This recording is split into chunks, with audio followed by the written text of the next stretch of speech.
7h38, a gente volta a falar sobre as dúvidas dos contribuintes na hora de declarar bens aí no imposto de renda, fim do prazo, né? Faltam só 5 dias, tá, pessoal? É isso aí, a Giovana Dourado estava conversando com a gente mais cedo, volta agora, porque tem aí até pergunta de telespectadores.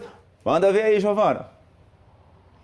Vamos direto aqui com a dúvida da Nilma Vitorino de Anápolis. Eu tenho certeza que é a dúvida de muita gente que está em casa também, porque é uma preocupação o tal do ganho de capital, né?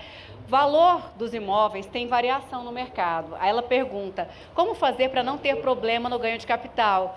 Como é que a gente coloca ali na ficha de bens de direito no imposto de renda? Pergunta da Nilma de Anápolis. Nilma, é o seguinte, os valores dos imóveis tem que ser o valor original. Você não pode corrigir o valor de mercado, não pode pegar o valor venal do IPTU e querer colocar lá no valor do bem. Não é fazer uma pesquisa com o corretor e colocar, tem que ser o valor original. Porque essa é a maneira de preservar a apuração do ganho de capital. Então a legislação não prevê isso. Então você tem que ver o valor que está na escritura, o valor que está no documento de contrato particular se ocorreu, é esse valor que tem que constar na declaração de imposto de renda. Não atualiza, então. Não pega aquele que está no talão do IPTU. Acho que muita gente coloca o que está ali. Equivocadamente. Não pode fazer isso. É um erro que cai na malha fina. E na hora que ocorrer a venda do bem, baixa um programinha lá no portal da Receita Federal que chama Ganho de Capital. É lá que você vai trazer todas as informações para apurar o ganho. E tem os benefícios. Alguns imóveis antigos ainda tem um benefício que reduz a base de cálculo. Mas não faça a correção do bem na declaração de imposto de renda. Quando é do casal,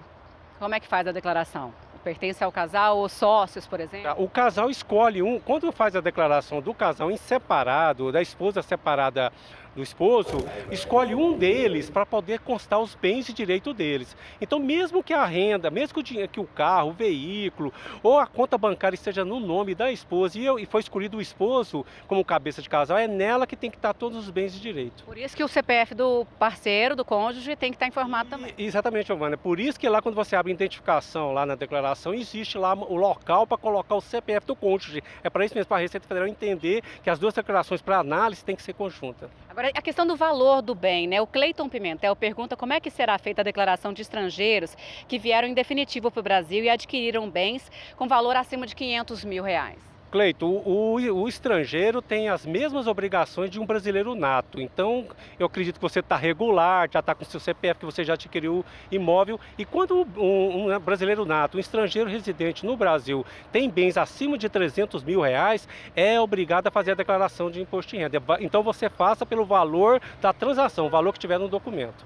Agora, voltando à pergunta ali do valor venal, a dúvida quanto ao ganho de capital, na verdade a Receita não permite atualizar o valor porque o objetivo é realmente que pague essa taxa, esse ganho de capital? Exatamente, que a Receita quer saber por quanto a gente comprou o bem e o direito e por quanto eu vendi. É aí que é apurado o ganho de capital. E as alíquotas são altas, começa com 15% e vai até 35%, conforme o valor do bem. Então a ideia da Receita é isso mesmo, se houve ganho, é para pagar imposto, a ideia é essa mesmo. Vamos relembrar aqui uma coisa que você já disse, quando você não pagou, é financiado, deve ser informado ali não o valor total do imóvel, nem do carro. Não, tem que declarar o valor pago, porque o bem não pertence 100% a quem adquiriu, ele está pagando, então ele só vai colocar o valor que ele já pagou e guardar esses documentos para comprovar para a Receita, ó, até que determinado período eu paguei aquele valor.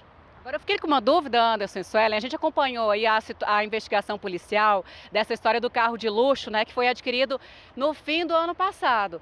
Esse carro, então, ele tem que estar em alguma declaração, Henrique?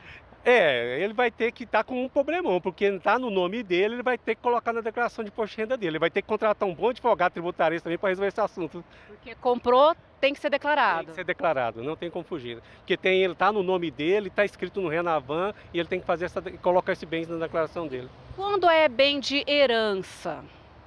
O bem de herança normalmente é doação.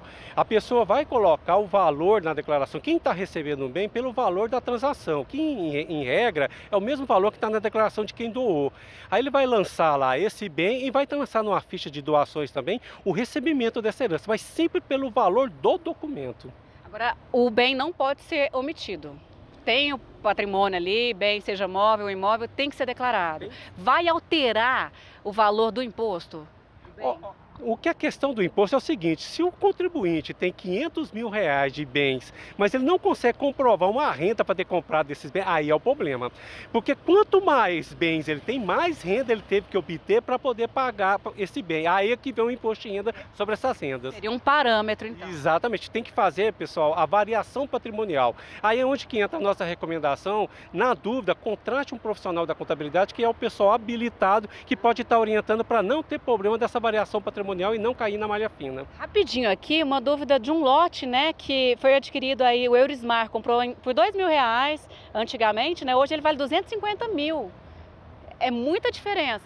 Eurismar, tem que manter o lote por esse valor, é assim mesmo, funciona assim. E Aí vai no programinha que ajuda. Então. mas na hora que você alienar esse lote, lembre de baixar um programa lá na Receita Federal que chama Ganho de Capital, para você apurar o ganho de capital, que vai ter uma pequena redução, mas é isso mesmo. Tem que manter esse valor, não pode ser diferente. Mantém o que pagou. Mantém o que pagou. Olha, muita gente, eu tenho certeza, que não sabia de muita coisa que a gente falou aqui hoje, né, Anderson? Pois é, Giovana, deixa eu saber, tem muita dúvida aí ainda, não tem? Tem muita dúvida. Temos um pouquinho aqui, tá chegando, né? Então tá certo. O pessoal participa com a gente aqui em tempo real. Então vou fazer o seguinte, ó, é desse jeito. O Henrique tá ali ouvindo a gente agora. Henrique, topa vir segunda-feira para acabar de tirar essas dúvidas para quem deixou para a última hora? Tá fechado, Anderson. Tá fechado, combinado então. Segunda-feira a gente te espera aqui, Henrique e Giovana. Obrigado, Henrique, obrigado pelos esclarecimentos. Já pode estudar no fim de semana. E aproveitar, né, para poder aí já ir tirando algumas dúvidas e resolver tudo isso. Henrique, até segunda-feira aqui então. Giovana, obrigado, bom trabalho para você.